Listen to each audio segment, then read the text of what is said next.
Thank you very much, Deborah. Your Excellencies, distinguished guests, ladies and gentlemen, a very good morning. And thank you very much for joining us for this very important discussion.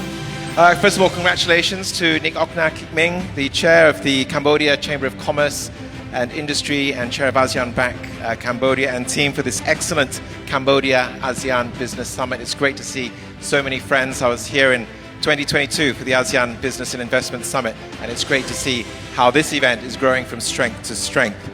As Deborah mentioned, my name's Alan. I'm with the UK ASEAN Business Council, which is headquartered in London, but I'm personally based in Brunei, so it didn't take too long for me to get here. This conversation is focused at a time of growing supply chain fragmentation. We've heard a lot this morning about the global challenges that are impacting our region, and that competitiveness is no longer defined by cost alone. It really depends on how tax, payments, connections to capital markets and logistics are integrated into digital platforms, and how the individual platforms all work together. And this session sits at the very heart of Cambodia's next chapter of economic growth. We have heard this morning that Cambodia is transitioning from a labor-intensive model to a skills-driven industrial and digital hub, positioning itself as a strategic +1 economy within ASEAN. But what does that mean? How do the different engines of growth, the different departments within Cambodia work together? What are these developments, and how can we ensure that the business community is aware and on board with these developments? It's my pleasure to invite to the stage His Excellency Uk Sarat, the Deputy Director General, Central Banking Operations, the National Bank of Cambodia, who are overseeing the monetary stability and payment system innovation. His Excellency So Chiet, Delegate of the Royal Government in charge as Director General of Securities and Exchange Regulator of Cambodia, who are shaping capital markets and now navigating the regulations of digital assets in Cambodia. Her Excellency Mrs. Bun Nyeri, Deputy Director General, General Department of Taxation, driving digitalization, compliance reform and international tax cooperation. His Excellency Mr. Chan So Hiep, Deputy Director General of the Customs and Excise, modernizing trade facilitation and aligning Cambodia with ASEAN single window architecture, and an expert on Atiga, we may get to a little bit later on. And also I have the pleasure of inviting from the private sector, Mr. Kok Leong Yap, the CEO of Cellcard, rolling out 5G into Phnom Penh and across Cambodia, bringing regional digital experience and practical insight. What does all this regulation mean for the business community? Ladies and gentlemen, please welcome our panel. We're going to dive across two main themes for this panel. First of all, what's happening within each institution, and secondly, the importance of integration and working together. And if we have time, we'll invite a few questions from the audience. So please do have your thoughts and comments ready, especially how it impacts your business and how it links to ASEAN and Southeast Asia. So let's begin and get underway. If I can first turn to Your Excellency Uk Sarat from the Central Bank. Your Excellency, as Cambodia is modernizing its payment systems, the National Bank's core mandate remains to be safeguarding monetary and financial stability, and we heard the excellent keynote from the Deputy Governor just now. How has Cambodia balanced payment system innovation while maintaining financial stability and confidence in the banking system? And what does this greater interoperability and digital inclusion really mean for the overall resilience and credibility of the banking system in Cambodia? And I heard a little bit about Bakong as well. Love to get into that a little bit as well. But tell us, what are some of the major developments beyond what Deputy Governor was mentioning? Thank you. Good morning, everyone. I'm pleased to be here. Thank you so much for the question. As you may heard this morning already, that my Deputy Governor have in his keynote address already mentioned key initiatives that the National Bank Cambodia have been progressively implementing so far to promote the digital payments and the stability in the banking sector as a whole. I just would like to touch upon on your question on the innovation and stability. What does it mean for us? as you may seen already from the National Bank of Cambodia perspective, based on our mandate, we are the regulator and overseer of the payment system in Cambodia. In terms of the development and balancing the payment system, we mostly focus on improving our regulatory framework while at the same time promoting the payment industry to grow in our country. In terms of regulatory framework, I mean, we've been progressively put in place a number of regulations. I mean, back in 1996, based on the banking law, the central bank law, and then the law on payment instrument and payment transaction. And following that, we issue a number of regulations in the payment space, in the credit space, all to promote the digital platform in the payment space and the credit space to grow in our country. I don't want to touch on all the detail of the regulation. Maybe we can take another opportunity to address on this point.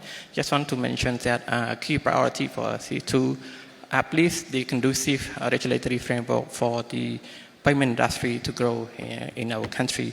While balancing at the risk or stability in our country, we are mostly focused on, like my Deputy Governor mentioned this morning already, they will try to put in place a number of mechanisms based on the risk profile of the activity that provided by the operator in our country.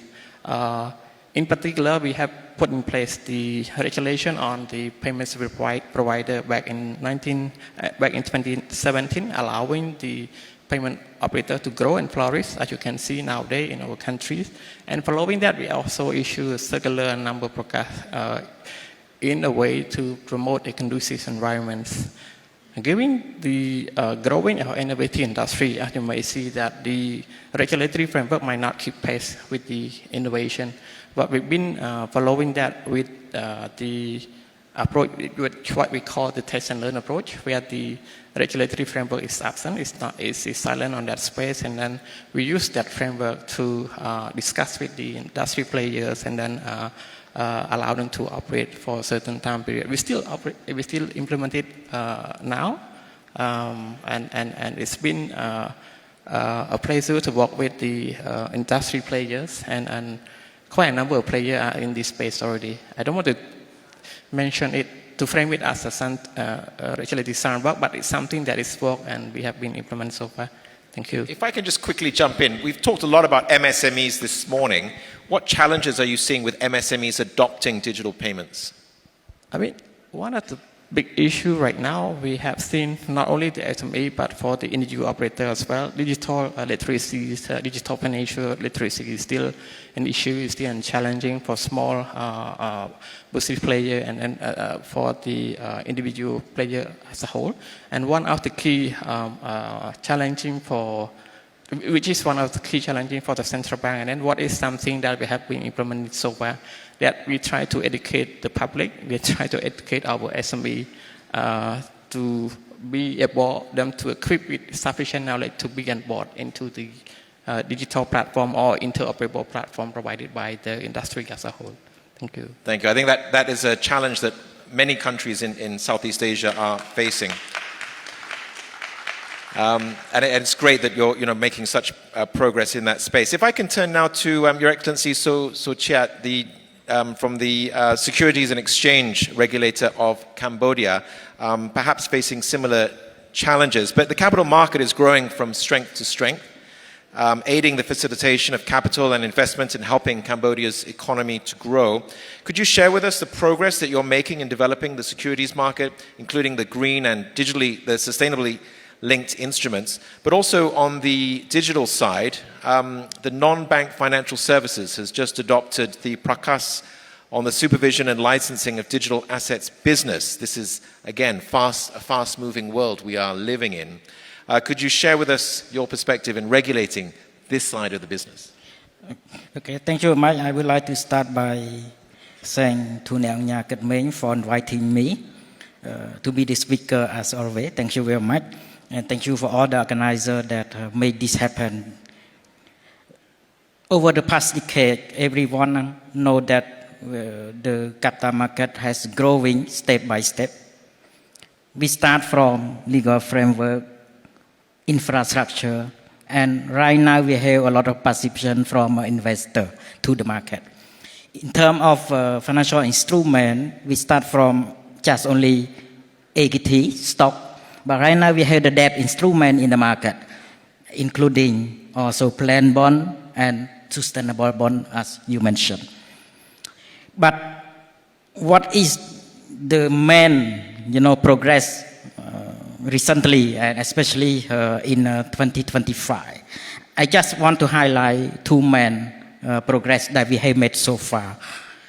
One is, early 2025, the fundraising and list on the market just around 400 million USD. But at the end of the year, we could make it increase until 700 million USD. That is the one big achievement that we have been made. Another one is we proud also to put in place in the market the new instrument that we call the private placement, private bond. And this is also, I would like to take this occasion to thank to Selkat and especially to Neng Nha Ket Meng and the Royal Group that believe in capital market, have confidence in capital market, and start the instrument together. So just late 2025, more than 200 million have been raised through this new instrument. So that is the big side, big progress that we have been made in 2025. Related to the digital asset, this very, new products, not really new. I think that some of our investors that in this sale, maybe they have already engaged with this new instrument. But in terms of, supervision, in terms of regulation, we start step by step in Cambodia. We understand that blockchain, digital asset is very new, especially for regulator. When we don't understand about the new technology, we could not start to allow our investor to engage with that. We need to understand how to govern this new instrument, what is the challenge and what is the risk. So that's why in 2023, we just starting with what we call the regulatory sandbox. We allow the company that have new technology, new product, and especially related to digital asset, to start request to SERC to be in our sandbox, testing first. 2 years ago, right now, after testing, we have 7 companies already in our sandbox. And late 2025, we just adopt the new regulation for digital asset. For us, before when we start, everyone doubt in terms of whether this new product is allowed or not allowed, could do or could not do. But right now, everyone clear that we could make it, we could do it, and regulator also clear that we need to regulate this new product. And I would also to take this occasion to thank to my colleague from NBC here, my partner. We discover more. 1 year that we discover with NBC how to regulate this new product. In this area of digital asset, Cambodia, we have 2 main regulators. One is SERC, another one is NBC. Sarat talked about the payment. This digital asset could be also the new instrument for payment. So that's why we have clear guideline together that if you use that digital asset as for payment, you need to get the approval from NBC. But if you use that instrument for investment, you need to work with SERC. So that's why, based on this principle, in 2026 there will be new regulation will coming to supervise in this sector. And a big round of applause from the chair there. How are you seeing the business response to this? Are you seeing a lot of excitement about this or some confusion? Do they understand the instruments? You know how exciting I am. I start to observe these new products in 2019. I start to learn, to understand with my co-partner, with also my colleague in ASEAN, because Cambodia is not a lone country. We are in ASEAN. This platform is ASEAN platform. So everything that we have the challenge, everyone have to know quite well, we need to discuss among regulators in ASEAN. So that's why there are many discussions in 2019. But we could not make that because, the timing is not allowed yet. We don't understand yet about the blockchain. So that's why we take the time to study and learn on the new technology. That's why coming up with sandbox, and right now we have regulation. Fantastic. Thank you so much. We've heard some great progress from the National Bank of Cambodia and from the Securities Exchange Commission. Let's turn to tax, everyone's favorite topic. Your Excellency, Mrs. Bunyeri, Cambodia has made substantial efforts to modernize the administration and improve transparency through digital platforms. This seems to be a key trend here in Cambodia. Could you share with us the most significant reforms in the tax administration in recent years, in particular the recent launch of the GD tax platform? And looking ahead, what are your top priorities to further strengthen tax reforms and compliance? Okay. Thank you, Mr. Moderator. And first, I would like to express my respect to the Neoknya, to the Deputy Governor, and to everyone in this room. I think the question is very good, and I think that some of the people here is not just listen this question in the first time, but anyway, if you already know, so let's be patient to listen again. And for the people who not yet well catch up with the development of the reform in the General Department of Taxation, let me a little bit brief on this. The reform is not the just 1 day or 2 day or month or year issues. It's a long journey. But to answer the question, what is recent reform in the General Department, I can say that, let me start from the 2023. It is the regulation issue where we put our taxation law in one place for both official and our taxpayer, easy to find, and we try to update those regulations to be transparent, simple to understand, and simple to comply. And besides the regulation, we also reform our tax administration regarding the set up of special unit that for the special lane to take care of all the investors, especially the taxpayer who are with the gold certificate. So here I would like to encourage all our client taxpayer, please be compliant, and you can use this special lane. Another reform recently in front of Neoknya, our Deputy Prime Minister, Minister of Finance has just launched our GDT home tax. Like my DG always say, it's a tax for home, but it's a home tax. That means you can using the GDT service from your home. So it's your own home tax. So this one, the reason of we have this one, we integrated all the app and the program that our service, tax service normally used before into one. But this one just launching. A lot of work had to go, like providing our taxpayer as well as our official on the training about the home tax and how to use it. And I hope that with the new product of the home tax, everyone will be using it when we coming to the personal income tax, wherever the government approved to implementation. So this I can say for the recent development of the GDT.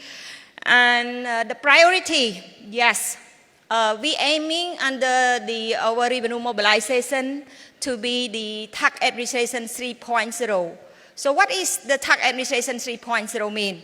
It means that all the system for tax administration and the intergovernment agency as well as taxpayer are connected.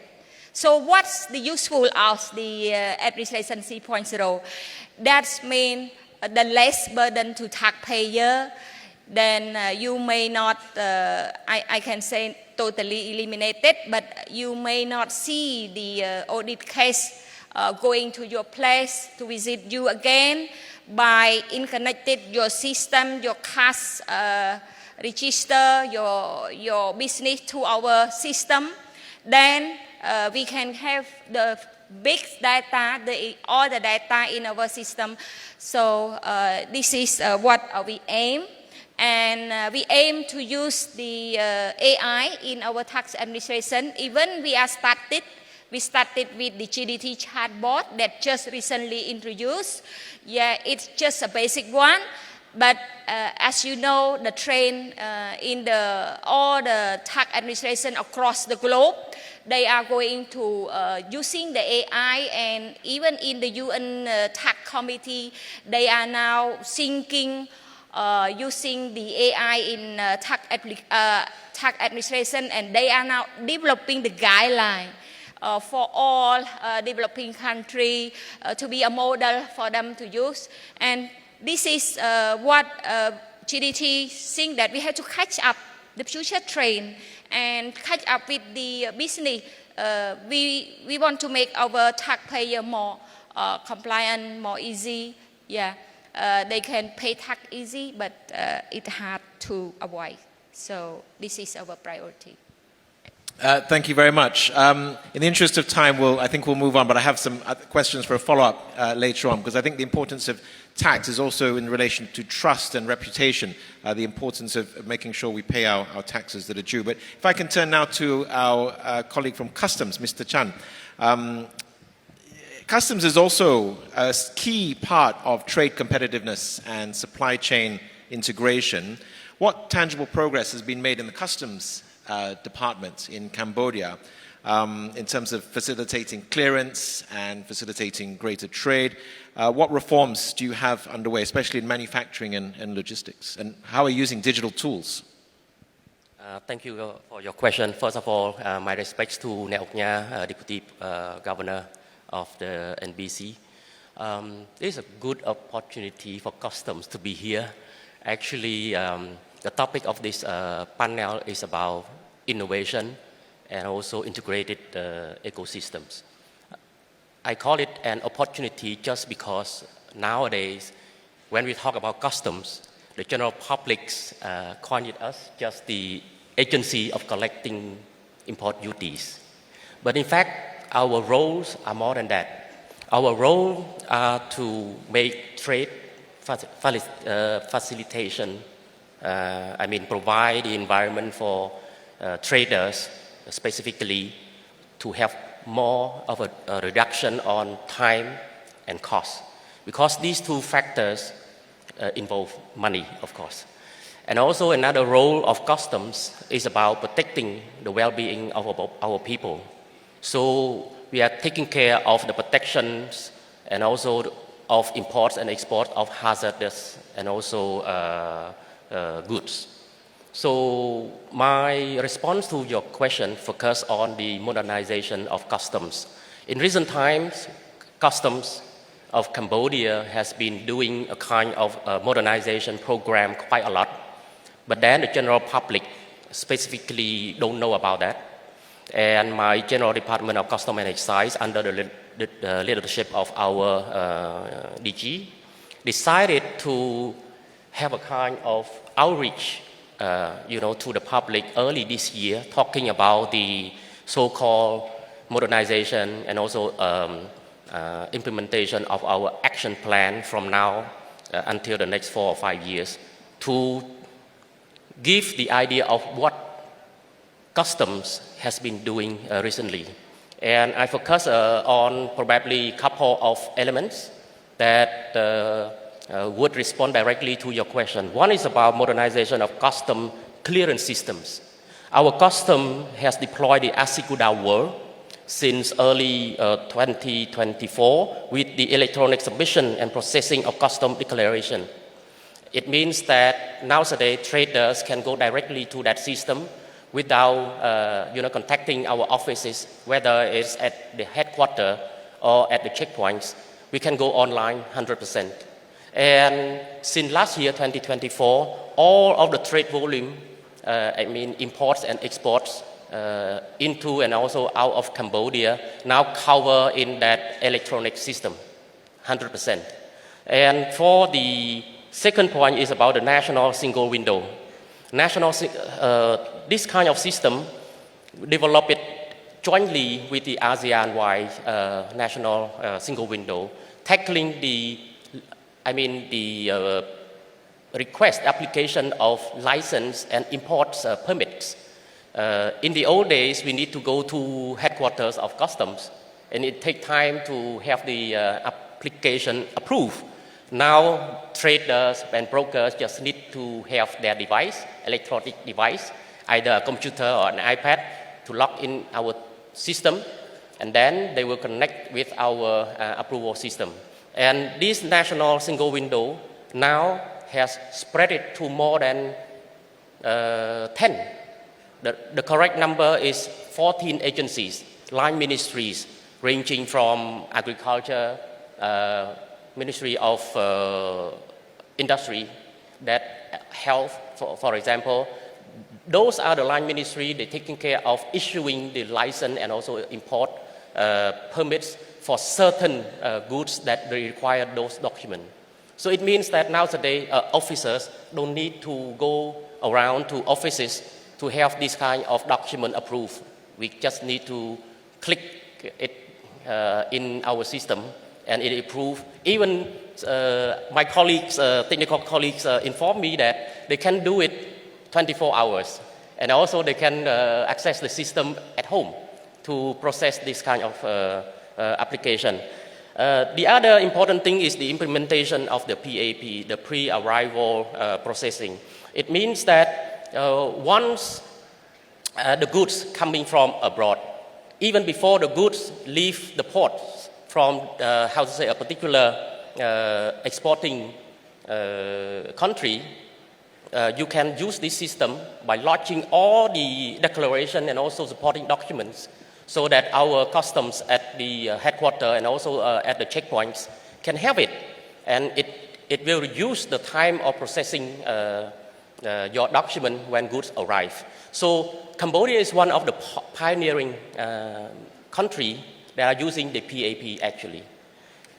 And another, point that custom has been doing a lot these days is about the facilitation of cross-border e-commerce. The express consignment per se. So now we also introduce the automation system. So we recently have the MOU with the DHL to speed up the so-called clearance of the parcels that going into Cambodia. So another point, the last point that I want to mention, if we talk about the modernization of custom, there would be a lot. I can talk for hours, but the last in my highlight is about the AEO program, the authorized economic operator. Actually, now we have 8 AEO in our list, but I urge traders in this room to spread out this message to your colleagues and also your practices to apply for the AEO program. Why? Just because when you are in the list, there's more benefits for you because you are the trusted economic operator, traders, importers, and exporters. So the process of clearing the customs procedure would be much more easier.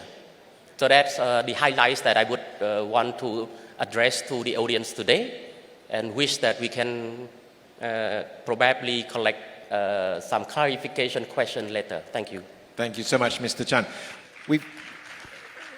excellent progress from across all of our panelists, and I'd like to hear from the business perspective in a minute, but please do, after this, I'll invite questions from the audience. We'll probably spend 10 more minutes having another chat, but if you have any questions, please do raise your hands and we'll get a microphone to you. But KL, CEO of Selcard, you've heard all of these wonderful progress. From the business perspective, you're seeing digital growth from your own industry mushrooming.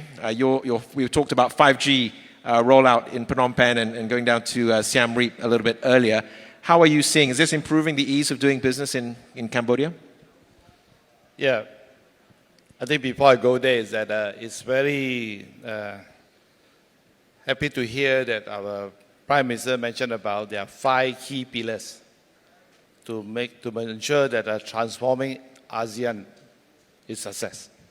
And one of the last pillar is technology. That's what he mentioned, right? And it's amazing and glad to hear from my fellow panelists is that all of them have gone through an awesome digital transformation in each of their respective ministry. We as the telco is that our job is to become a technology enabler so that with our technology allow whatever transformation and innovation done by the public sector, including the private sector, to be connected between the government, the big companies, and also the consumer. I heard a lot about home, can do things from home now, all these things. That's why when we develop our infrastructure, we ensure, right, that you can access a very high performance and reliable network, internet into not only your working place, also in your home. Now that brought me to a very interesting thing is that I have seen tremendous changes in the government in terms of structure, policies, approvals, right, and compliance. I want to share this is because I want to share an experience of a public sector like us. Selcard is the largest public listed company in Cambodia today, and we can benefit from this consistency of policy and procedure approval. It was demonstrated in last year when we got awarded with a 5G license in November, and we can able to launch 5G, right, in less than 60 days. And the Phnom Penh all has 5G and enjoy it, right? That kind of fairness and transparency or execution established by the digital government has really enabled us to do this kind of thing at the speed, right? And allow us to compete with international players as well, right?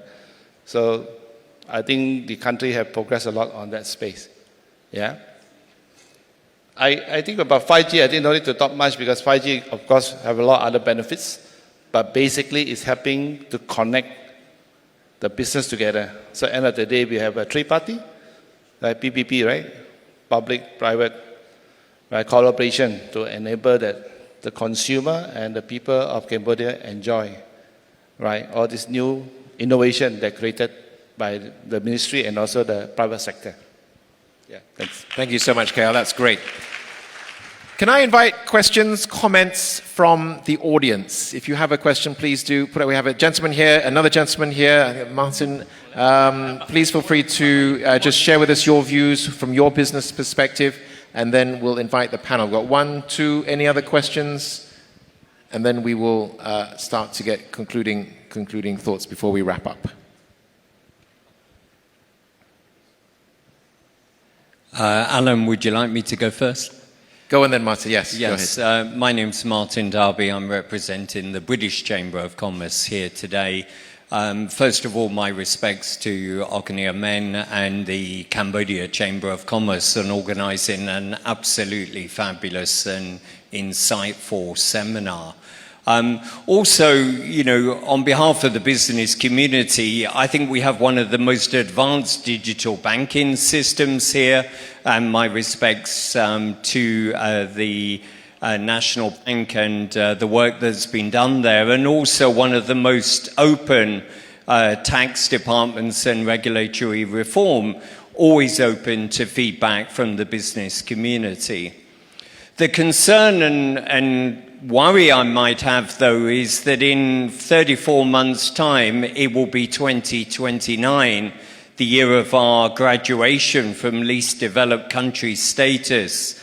And I guess, like everybody in the business community, we would really like some assurance that we are ready for LDC status, a time when we know we will need to raise a lot more tax revenue locally, we will need to see a lot more investments in the stock market, and, you know, really a question to the Royal Government and the representatives: are we ready for LDC? And what more can the business community do to support that preparation for LDC? Thank you. Thank you, Martin. Excellent question. Time marches on so quickly. We're already 2026. Who'd like to take that question? Mrs. Bunyeri, there was a tax element, and Your Excellency, so Chet, from the Securities Exchange perspective, perhaps if I can invite you both to respond to that. How do you feel in terms of preparation? Okay, thank you, Martin, for your question. Actually, I don't think I am the one who respond fully to your question. It sounds like the policy or macro thing, something like that. But anyways, let me try as what I've been joining some of the policy group regarding the preparation of the graduation of Cambodia in 2029 regarding the tax administration and what the private sector can help, especially General Department of Taxation, to catch up with the graduation. You are right on one point regarding the revenue collection. Yes, it's not just waiting until 2029. We need it now. Yes, we need it now. And you see the bully from our neighbor. This is what we have to do something on the collection. And this cannot do alone by our GDP, but it could be a share from everyone here and the business people, as well as the contribution from all on this. And what private sector can help GDP, please provide us the feedbacks on the regulation, on the implement mechanism, on the our tax official behavior, for us to further find out the way to provide a better service to the private sector. So I think those can help. And the Forum on Taxation last month is, I can say, it's a start to open for everyone, to business, to other government agency, to put the issue of tax on the table. So this all your input to improve our tax system, our tax regulation, and our tax official is recommended. Thank you. Thank you. Your Excellency, Yeah. so Chet, yeah, please. Yeah, thank you. I just want to add something to my colleague at the tax department. You know, to meet our timeline in 2029, you know, my answer is very easy one. We need more business. We need more investment. If we could make that, you know, grow in terms of investment, we will meet our timeline. That's why, you know, our government has the clear strategy to attract more business and investment. For the capital market, we ready to welcome the investment, the investor from ASEAN. We have the ecosystem in place. We have many kinds of financial products that have been in place, include the digital product. So the platform like that, the business matching, the ASEAN business matching platform, this is a good opportunity that make our business in Cambodia to meet the ASEAN investor. My colleague from tax department made clear that we want to improve. Why we need to improve our tax system? We want to make the business more easy, confident. Yes. So there are some strategy that we have been put in place. For capital market, I have two main policies that prescribe clearly in our roadmap, our master plan, 2025 and 2035, 10-year development. Until 2029, we make clear that we need to diversify more product. We need to diversify the broaden of investor base. So that's why this platform like this is a good opportunity for Cambodia to make clear on what investor could and take opportunity to invest in Cambodia. Thank you. Collaboration and cooperation, a key theme that we're hearing throughout this panel. We had one more question, I think, from a gentleman in the middle. Yes, sir, please. And if there's anyone else, we have another question over here. Any other questions? One here, one here.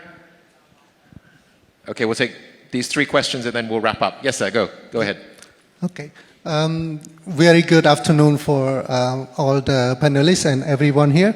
My name is Dang Dara. I'm from Israel, Cambodia-Israeli Chamber of Commerce. So actually, I have one question.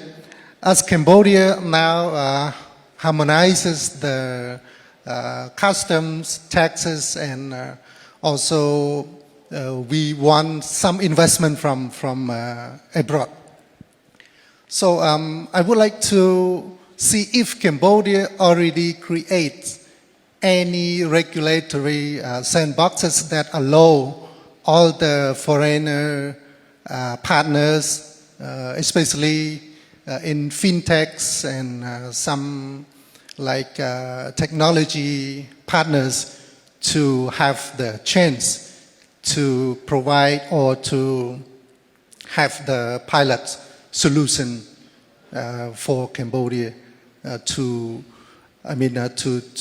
give the opportunity for Cambodia SME to take part or to take place in this development.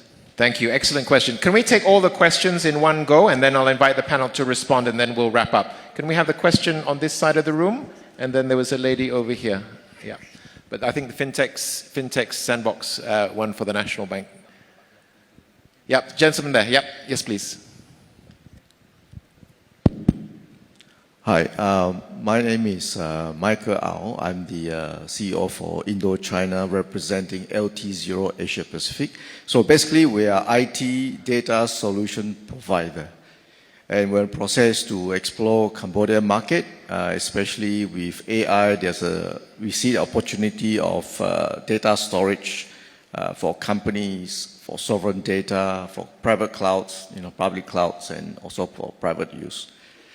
Now, my question is, as the so-called manufacturers are trying to bring in the IT data storage solution products into Cambodia, my question is, what is the best channel for us to find out whether our products need to have type approval or not in order to bring the products into Cambodia? I did ask around and get a bit of a mixed answers back, because our products is like computer hard disk. There's no transmission involved. And some say may need to have type approval, some may not need. So I want to ask, what is the best channel for us as an international IT solution provider to know whether do we need or do we not need, and so we can expedite doing business in Cambodia.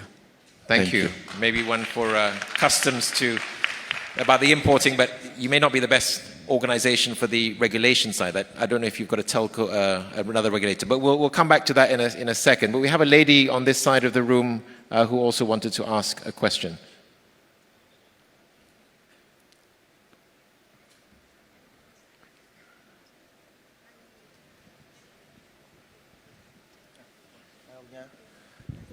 Okay, we have another gentleman, and then we'll have the lady asking a question.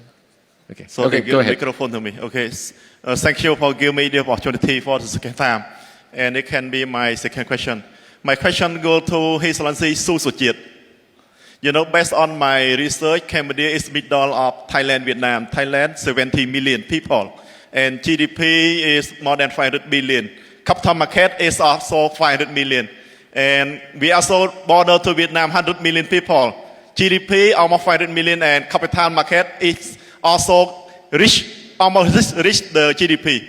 It means like GDP and capital market of Thailand, Vietnam is almost similar.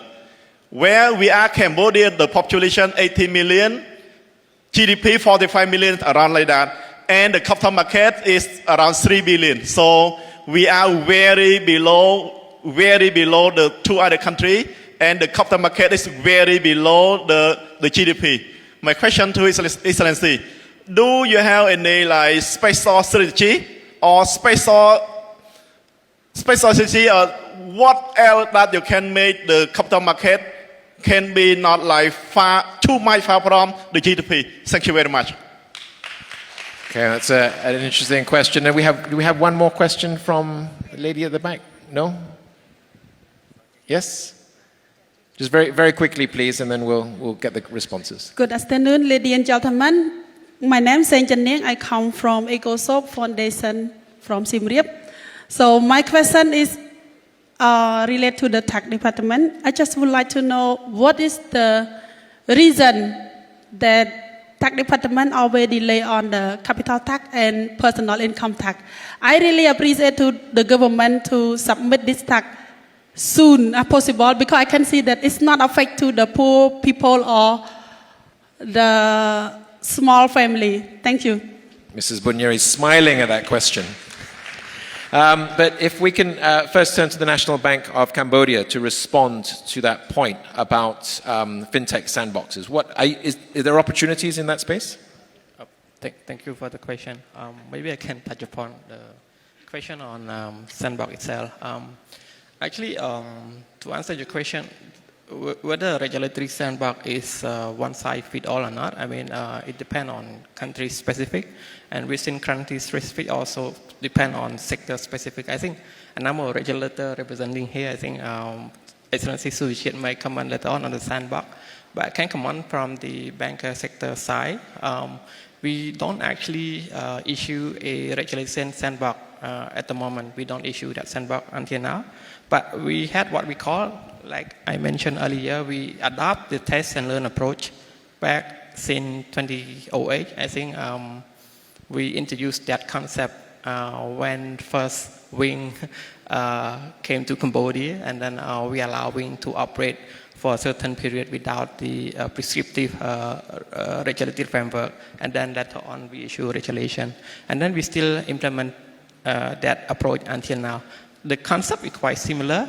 The sandbox and test and learn approach is to allow the operator operate in an environment without a regulatory prescription for a certain period until the regulator understands the risk or issue relevant to your business model, and then we come back and discuss later on. Should we issue a prescriptive regulatory framework, or we should disallow you to operate from our market? I mean, in terms of banking sector, we have quite a number of fintech in our space. The door is open, especially in the payment space and credit space. If you are really interested to provide a fintech solution in the banking area, you can come and discuss with the NBC, presenting your business model. Whether that solution is the most innovative, is something that can be a unicorn in the future, we are quite welcome. If anything that is standardized product, it's already exists in our market, and then you can bring that. You want to bring that solution into Cambodia. I think probably it's not a good idea that we allow you to operate in Cambodia. I mean, in short, we don't really adopt the sandbox regime per se, but we have something quite similar to that for that. Maybe I can take another issue on the Just data. very quickly, because we're starting to, I'm getting signals. On the question on data, I mean, from the NBC perspective, we don't really have a regulation on data itself. But in terms of financial institutions who would like to outsource their activity in data, or they wish to store their data outside the country or within another institution. We have a framework or regulation to allow that, but they need to seek permission from the central bank. It's not really the operator itself, but the financial institution under the regulated framework of the NBC who seek approval from the central bank. Thank you. Thank you. I think there was also a little bit on importing hardware as well. Mr. Chan, is that something you could just very quickly touch on, and then I'll invite His Excellency Sosochat to respond to the question about the GDP and maybe a little bit on sandboxes. I believe the question was on hardware, not on hardware, but software, the software solution. Actually, we are facing a tricky, practice here. Customs of Cambodia has never been collecting duties on software, the so-called transmission of electronic transmission, just because under the WTO there has been a so-called moratorium. Every 2 years, the Minister of Trade meet under the WCO so-called ministerial conference. The upcoming one is in Cameroon late this month. So the Minister of Commerce of Cambodia is joining. And we are intending to support the permanent moratorium on the collections of custom duties on electronic transmission. Just because under our HS code, we focus only on the so-called tangible goods. So the gentleman is now still struggling finding the agency to talk and discuss on this, to whether when you sell or provide your products in Cambodia, does it need to involve with some kind of tax? You need to talk to the Ministry of Commerce on that. They are the policy maker on whether to collect it, and the duties and also tax, whether at the border or when you provide that service to a particular company or individual, there will be a procedure. Because we understand that when it involves a transaction, my senior colleague from tax is here. She will be agreeable with me that no transaction should be non-taxable. So I advise you to contact the Ministry of Commerce to discuss on this, and rest assured that there's no custom procedure to tax and also collect the duties at import point. Fantastic. And it's great to hear about your view on the permanent moratorium as well. Your Excellency, Sochat, can you just respond quickly on the stock exchange, the GDP, and the question from the gentleman, and then the question on tax, and then KL, final responses from you. Okay, thank you again, Mr. Moderator. I would like to go back to the sister. Can I clarify your question? You request why GDT always delays the implement of capital gain tax, or what? Yes, please. Maybe in Khmer language, I'm not good in English.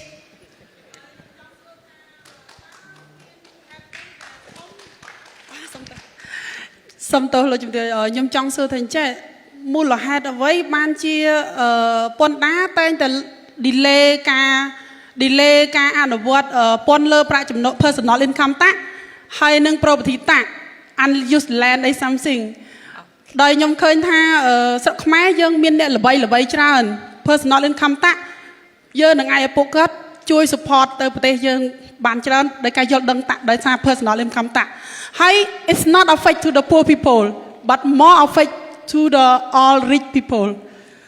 Thank you. Firstly, I would like everyone to grab the hand for her. You are in the same position with the GDT. I just would like to explain that we are just the body do the functioning of revenue collection. Decision making, delay or implemented, it's not under GDT. So this is my answer. Thank you. Thank you very much, Ms. Bunneri. Your Excellency Sosochet, would you like to just respond to the question from the gentleman? Yes, I just want to make a quick answer to first to the fintech. Because he asked about the fintech sandbox. We have also the sandbox, but just only for security sector.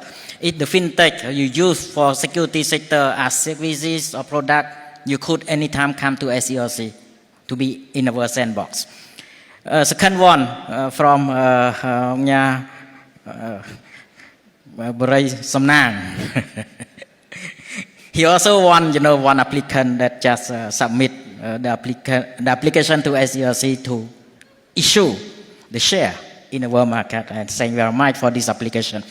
I always want to have kind of wonderful policy that just overnight make market more boom big, but there are no that policies. So that's why we start step by step by kind of strategic that come from government. There are a lot of support from government already done in the market. We have the incentive from tax. Thank you very much. I will continue that. We have the kind of support from our development partner for the issuer in Cambodia. If you want to issue the share or to issue the bond in capital market, but to shortcut the way, we learn from the other market in ASEAN and across the world. To shortcut the way, there are a lot of room that we could make that, but it depends on the readiness of the company itself. Corporate governance, you need to be sure that your management is well enough. Financial report. Do all the company in Cambodia get the financial report audited? That is readiness of company. That's why, to support in terms of this, we issue our master plan 10 years last year. And in master plan, we prescribe about how collaboration that we could make between regulator and the industry. And also, we cut up with two main, areas that the trend of the work. One is sustainable finance, we have, and another one is digital finance. Thank you. Thank you, Your Excellency. KL, final response from the business view. You've heard all of these wonderful changes and some really tough questions from the audience as well. Are you optimistic about Cambodia's economic future based on all you've heard? For sure. Yeah, certainly. I think I hear a lot of questions about how to do business in Cambodia. Actually, that's a question. That's exactly why we have this forum, right? ASEAN Business Chamber, so that we can exchange knowledge and how to help each other to grow together. I think those questions are relevant. I would like to extend, as you know, Selcat is part of Royal Group. And Royal Group have a lot of pillars of industry. And definitely, we can work with you to think about some of the challenges that you have, how to get your business started here.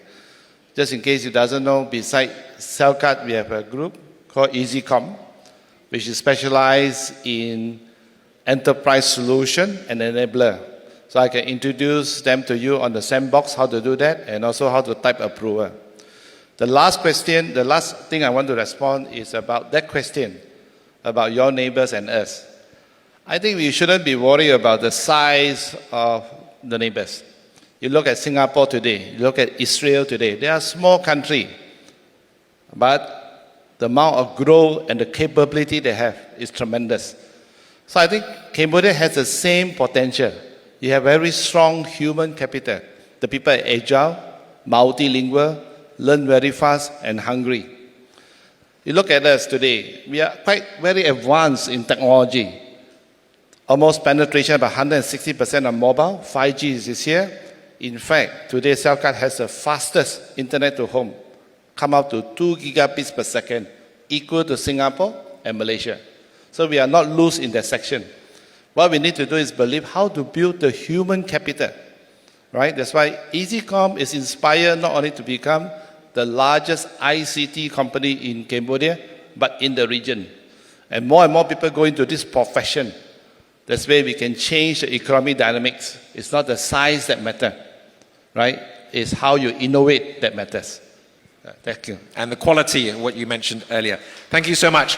Ladies and gentlemen, please give our wonderful panel a wonderful round of applause for that excellent conversation. Before we conclude, two things. One, if I can invite Deputy Governor Limiet to come to the stage together with Okna Kitming. We'll have a group photo. And second of all, I've had a lot of cooperation and collaboration today. Would you please give a wonderful round of applause to our panel for the excellent discussion that we've had. But if I can please invite Deputy Governor of Phra Nakhon Sathom to the stage for the group photo.